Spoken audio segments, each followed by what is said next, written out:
que era el Barritus. Se hablaba de que era el grito de guerra, ¿no? Ujú. Pero, o sea, no sé si podrías, exacto, explicarnos. Sí, es que los romanos, cuando se refieren a estos gritos de guerra de los pueblos germánicos y los pueblos bárbaros, mm, digamos que hay una versión, vamos a llamarla entre comillas, romántica, Ujú. porque los romanos veían a los germanos con displicencia, con superioridad romana, pero por otro lado tenían cierta admiración. En el sentido de que en algunos textos, estoy pensando en la Germania de Tácito, por ejemplo, que tiene finalidades críticas con su sociedad, es decir, ponen este tipo de casos como el que has mencionado, ¿cómo diría yo? Para dar una visión alternativa a sus propios defectos. Elogian en esta gente, aparte de estos gritos que tú dices, Ujú. elogian sus costumbres, la lealtad a los jefes, el compañerismo entre ellos, pero también se ríen de ellos, por ejemplo, por no beber vino, por beber cerveza, o se ríen de ellos porque huelen muy mal, o se ríen de ellos porque no tienen higiene, o porque no viven en ciudades, o sea, que hay ahí una contraposición, ¿no? Ujú. Es que, bueno, no sé si me estoy equivocando, pero por ejemplo, la batalla de Teutoburgo, Sí, me imagino. esta es la que te decía de mm, Quintilio Varo. Es que aquí estoy leyendo, el Barritus comenzaba como un murmullo imperceptible e Y iba luego ganando iba subiendo, intensidad sí, hasta que todo se volvía en gritos, ¿no? sí, sí. Entonces quizá iban los romanos con las legiones ahí bien puestos y claro, se debían encontrar con Claro, todos esos bárbaros que debían ser muchos más, o no, no lo sé. sí, sí, no, y es que además en esa batalla que tú Ujú. mencionas se dan dos circunstancias, sin entrar en pormenores de la batalla, pero sí quiero decir dos cosas de esa batalla. En primer lugar, esto que hablamos de los bosques. Y en segundo lugar, que los jefes germanos que comandaban las tropas germanas se habían criado un poco a la sombra romana, conocían muy bien la táctica romana y les engañaron.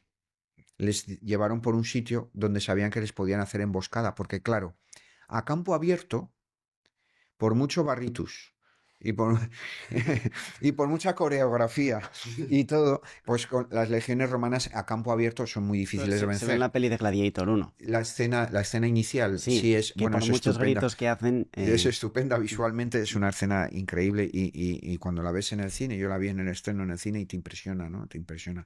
Pero lo que quiero decir es que en concreto en Teutoburgo el Barritus funcionó y la emboscada funcionó porque a Quintilio Varo le engañaron. O sea, le engañaron. Los jefes de los germanos, como se habían criado en Roma y Varo se fiaba de ellos por el tema de la inteligencia militar. Sí, sí. La inteligencia militar la usaron los germanos para engañarlos y entonces se los llevaron a un espacio donde sabían que eran carne de cañón las legiones, ¿no? Por su propia extensión no tenían capacidad de movilidad en estos terrenos, ¿no? Ujú. Santiago, como nos queda poco tiempo, me gustaría hacer dos, tres preguntas. Entonces, la primera es sobre el cristianismo, porque Sí. nos vamos, es porque O sea, saltamos radicalmente de sí. tema. ¿Unió o dividió al imperio? Porque sé que eres experto en ello. Bueno, había un historiador británico que se llamaba Edward Gibbon, que un día estaba sentado en las colinas de la Roma del siglo XVIII, claro, y vio que lo que era el Capitolio y eran las grandes estructuras de la Roma clásica, pues había conventos, había monjes jugando. Y entonces este hombre, Edward Gibbon, se planteó escribir un libro monumental sobre la caída, History of the Decline and Fall of the Roman Empire, es decir, la historia de la decadencia y caída, fijaos qué dos palabras, del Imperio Romano. Bueno, pues ha sido la referencia sobre la que se ha construido buena parte, no todo, pero buena parte de la historiografía actual. Y Gibbon achacaba al cristianismo el final del mundo romano. En realidad no se lo sacaba de la manga. Había un precedente que era Zósimo, que era una fuente de finales del siglo V, comienzos del VI, que escribe en griego, y Zósimo también achaca al cristianismo. Por lo tanto, responder a tu pregunta en una sola respuesta rápida es muy difícil. Bueno, tómate el Lo tiempo. que, lo que sucedió es que hubo un emperador surgido de un momento en el que el imperio se estaba reformando, el imperio entre finales del siglo III, sobre todo a finales del siglo III después de Cristo, se va a reformar como un calcetín, se le da la vuelta como un calcetín. Es la reforma de Diocleciano. Los que hayan visitado Venecia, la Venecia actual, se acordarán de los tetrarcas de Venecia, Ujú. que se están dando abrazos 4 emperadores romanos. Es una escultura traída, ¿no? Pero está ahí empotrada en la pared. Normalmente suele haber parejas besándose debajo de los tetrarcas y claro, están como para ver a los tetrarcas, ¿no? Los que se están ahí besando. Bueno, estos tetrarcas es importantísimo en la historia de Roma porque le dan la vuelta como un calcetín. Ahí sí, Roma se va a convertir en una administración muy compleja, etcétera, etcétera. Pero sobre todo no se divide, se multiplica el poder imperial con 4 emperadores. ¿Por qué cuento todo esto? Porque hasta entonces, y con los tetrarcas, se persiguió al cristianismo en ese siglo III. Edictos de persecución a mediados del siglo III y también con Diocleciano, estos tetrarcas que te digo, finales del siglo III y sobre todo 303, ya comienzo del siglo IV. ¿Qué quiero decir?